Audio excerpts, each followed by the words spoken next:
Stocks வாங்கி விற்று தலைவலியோடு இருக்கிற இன்வெஸ்டராக நீங்கள் இருக்க வேணாம்னு நினைக்கிறீங்களா? மியூச்சுவல் ஃபண்டில் தாராளமாக நீங்கள் இன்வெஸ்ட் பண்ணலாம்.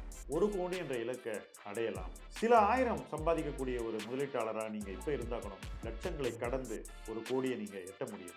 மைல்ஸ்டோன்ஸ் 12 அதற்கான ஒரு இடம் தான். அது உங்களுக்காக தான் உருவாக்கியிருக்கோம். இந்த பிளாட்ஃபார்ம் மூலமாக நீங்கள் நிச்சயமாக 1 கோடி என்ற இலக்கை அடைய முடியும். ஒவ்வொரு மைல்களாக கடந்து 1 கோடி உங்களுக்கு வந்து சேரும். கீழே உள்ள ஃபார்மை ஃபில் பண்ணுங்கள், M2W சேருங்க, நிம்மதியாக இன்வெஸ்ட் பண்ணுங்கள்.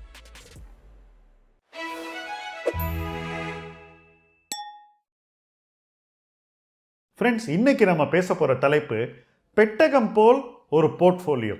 சென்ற வாரம் என்னுடைய முதலீட்டு நண்பர்கள் ஒரு 30-40 பேரோட உட்காந்து உரையாடினேன். அப்போ பேசும்போது என்ன பேசலாம் அப்படின்னு நான் யோசித்தப்போ, இன்னைக்கு என்ன செஞ்சால் நம்மளால் லாங் டேர்ம் வெல்த் கிரியேட் பண்ண முடியும், இன்றைய காலச்சூழலுக்கு எது ஒர்க் அவுட் ஆகும் அப்படின்னு பேசினா ஒரு பாசிட்டிவ் டிஸ்கஷனாக இருக்கும். பல பேருக்கு அதுலேருந்து ஏதாவது உபயோகமான சிந்தனைகள் வரும்னு யோசிச்சுக்கிட்டு நான் போய் பேசினேன்.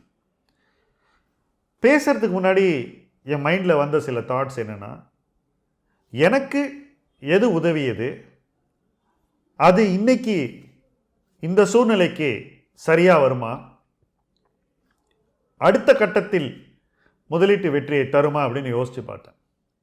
ஸோ லாஸ்ட் ஒரு 20 இயர்ஸில் என்ன செஞ்சோம், எது சரியாக வந்தது, சரியாக வந்ததை ஒரு ஸ்ட்ராட்டஜியாக செஞ்சேன்னா செய்யும்போது என்ன நடந்தது, இதையெல்லாம் யோசித்து தான் அந்த கான்வர்சேஷன் நடந்தது. ஃபஸ்ட்டு பாயிண்ட், ஒரு போர்ட்ஃபோலியோ கிரியேட் பண்ணும்போது உடனடியாக அதை மாற்ற வேண்டி இருக்கக்கூடாது அப்படின்ற ஃபஸ்ட்டு கண்டிஷனை வச்சுக்கிட்டு நம்ம ஸ்டாக்ஸை பற்றி சிந்திக்கணும். ஒரு இன்வெஸ்டர் என்ன நினைக்கிறான்னா, இன்றைக்கி இந்த ஸ்டாக் நல்லா இருக்கு, நாளைக்கு என்னால் இதை விட பெட்டர் ஸ்டாக்கை கண்டுபிடிக்க முடியும். தன்னம்பிக்கை நம்மளை அந்த மாதிரி யோசிக்க தோண வைக்கும்.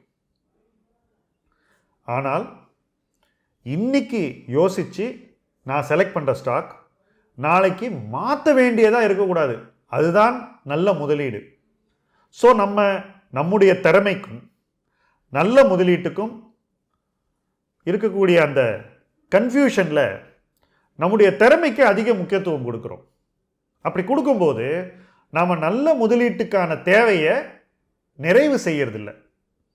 அதனால தான் நம்ம முதலீடு ஒரு உயர்ந்த இடத்தை நோக்கி போகிறதில்ல.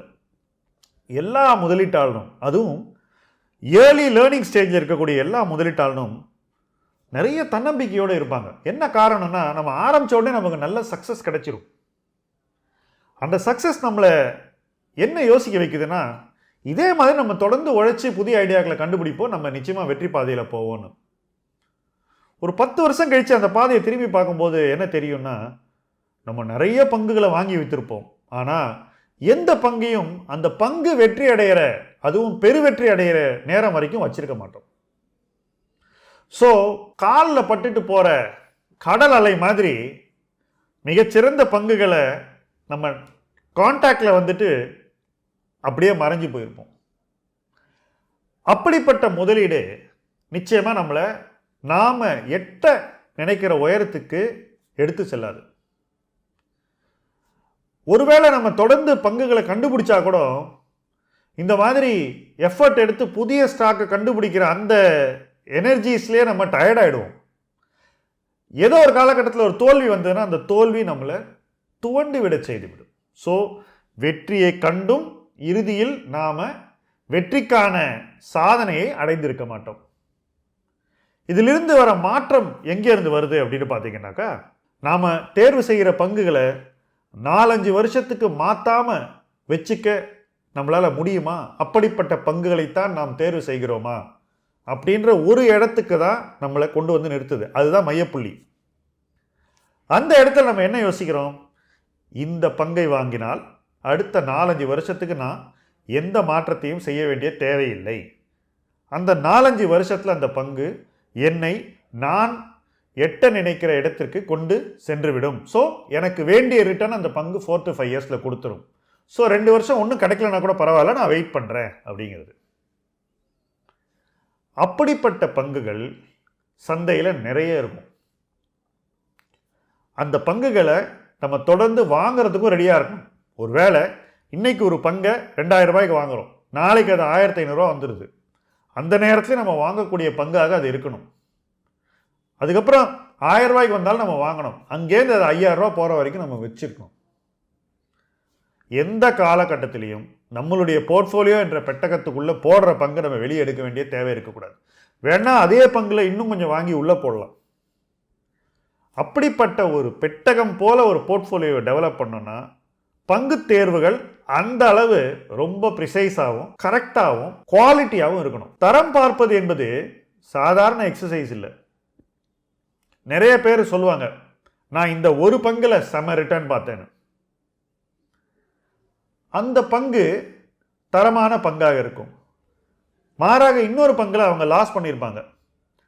அந்த பங்கு இந்த பங்கு அளவு தரமான பங்காக இருக்காது. ஸோ அந்த தரத்தில் இருக்கக்கூடிய குறைபாடு வெற்றிக்கும் தோல்விக்கான டிஃபரன்ஸை நம்ம லைஃப்பில் கொண்டு வந்துடுது. அந்த குறைபாடு இல்லாத பங்குகளை வாங்கி நம்மளுடைய போர்ட்ஃபோலியோ என்ற பெட்டகத்துக்குள்ளே நம்ம போடணும். அதற்கான காலகட்டத்தில் நம்ம இப்போ இருக்கோம். அப்போது நெக்ஸ்ட்டு 5 இயர்ஸில் எந்தெந்த கம்பெனிஸ் ரொம்ப நல்லா பண்ணும், எந்தெந்த செக்டர்ஸில் நல்லா ரிசல்ட் கிடைக்கும், அந்த செக்டரில் எந்த கம்பெனியை வாங்கிறது, வாங்கி எப்படி அதை உள்ளே போட்டுட்டு அமைதியாக இருப்பது, மேலும் பணத்தை சேமிக்கும் போது அதே பங்குகள் இன்னும் சாதகமான விலையில் இருந்தால் வாங்கி மறுபடியும் அதை நம்முடைய பெட்டகத்துக்குள்ளே போடுறது. தொடர்ந்து இந்த மேக்ரோஸை பற்றி நெகட்டிவாக பேசுகிறவங்க கூட என்ன சொல்வான்னு பார்த்தீங்கன்னா, இதெல்லாம் மோசமாக இருக்குது, ஆனால் நான் கெட்டிக்காரன், எனக்கு என்ன வாங்கணும்னு தெரியும் அப்படின்னு தான் இருக்கும். ஆனால் அப்படி பேசுகிறவங்க கூட எந்த பங்குகளை பற்றி பேசுகிறாங்கன்னு பாருங்கள்.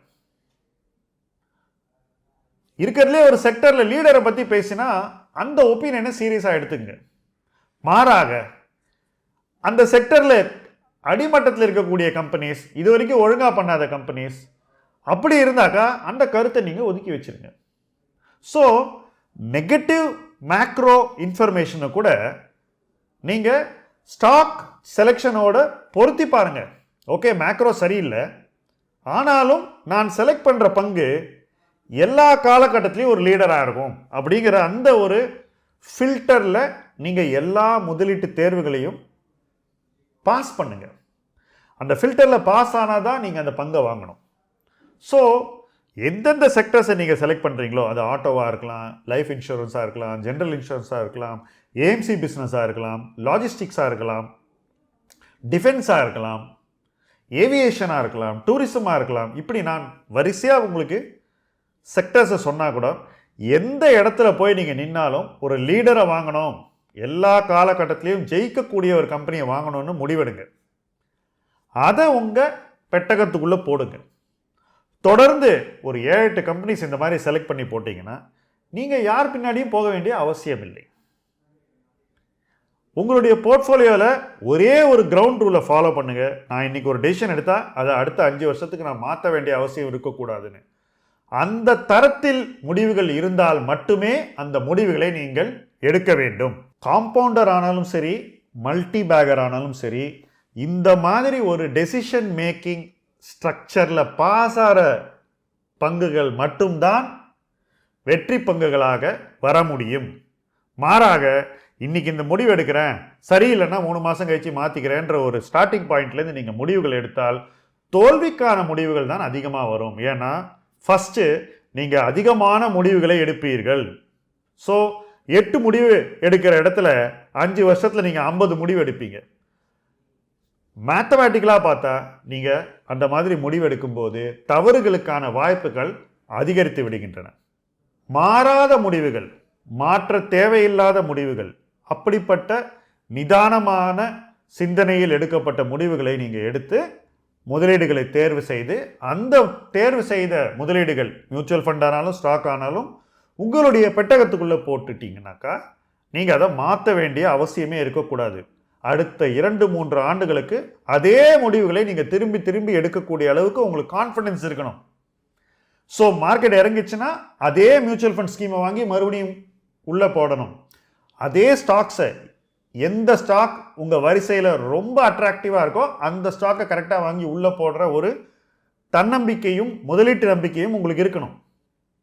அப்படிப்பட்ட முதலீட்டு நம்பிக்கையை வளர்த்து கொண்டால்தான் அடுத்த 3-4 ஆண்டுகளில் நீங்கள் மிகச்சிறந்த ஃபைனான்ஷியல் ரிசல்ட்ஸை அடைய முடியும். ஸோ ஒரு பெட்டகம் மாதிரி போர்ட்ஃபோலியோ டெவலப் பண்ணணும்னா ரொம்ப நிதானமாக யோசித்து ரொம்ப செலக்டிவான முடிவுகள் எடுத்து அந்த முடிவுகளை முழுதும் நம்பி எல்லா காலகட்டத்திலையும் மறுபடியும் அந்த முடிவுகள் மேல் உங்கள் நம்பிக்கையை செலுத்தி மேலும் மேலும் முதலீடுகள் செய்து ஒவ்வொரு காலகட்டத்திலும் அதே முடிவுகளில் நம்பிக்கையை அதிகப்படுத்தி நிலைநாட்டி நீங்கள் உங்கள் பயணத்தை தொடர வேண்டும். அப்படிப்பட்ட பயணம் ஒவ்வொரு மைல்கல்லாக கடந்து உங்களை அடுத்த கட்டத்தை நோக்கி எடுத்து செல்லும்.